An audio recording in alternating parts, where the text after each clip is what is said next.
Quand elle a concrétisé son souhait de reprendre cette boulangerie il y a à peine un an, Céline ne s'attendait pas à vivre des mois bien compliqués, avec malheureusement aucune aide de l'État. On ne pensait pas que cet hiver, on paierait le double de facture que l'été, quoi. Donc c'était pas prévu. Le souci, c'est que nous, on n'est pas éligible, comme ça fait un an demain, donc on ne peut pas faire grand-chose en fait. L'État, depuis la fin de l'année 2022, a mis en place des aides pour les TPE, c'est-à-dire les entreprises de moins de 10 salariés. Un dispositif pour faire face aux hausses de l'énergie, mais actuellement en Haute-Saône, comme pratiquement sur tout le territoire, une TPE, toute petite entreprise sur deux, a fait la demande pour être accompagnée. C'est peu et difficile d'en expliquer la raison.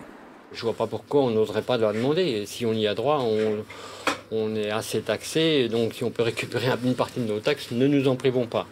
Un constat partagé chez les boulangers et dans les métiers de l'hôtellerie et de la restauration. Des petites structures confrontées de plein fouet à cette hausse, elles regrettent un manque d'échange entre professionnels.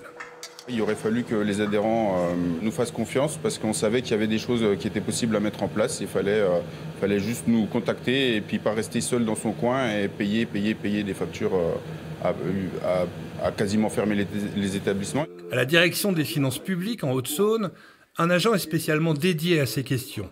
Il est en lien avec les entreprises. Là aussi, on regrette que le dispositif ne soit pas assez sollicité. On a tout fait justement pour essayer de simplifier au maximum la démarche. C'est un formulaire, 4 cases à cocher, une signature, je l'envoie à mon fournisseur de manière dématérialisée, sachant que par ailleurs, les fournisseurs d'électricité ont mis en place des chemins simplifiés sur leur site pour faciliter encore, je dirais, les démarches des chefs d'entreprise et des artisans.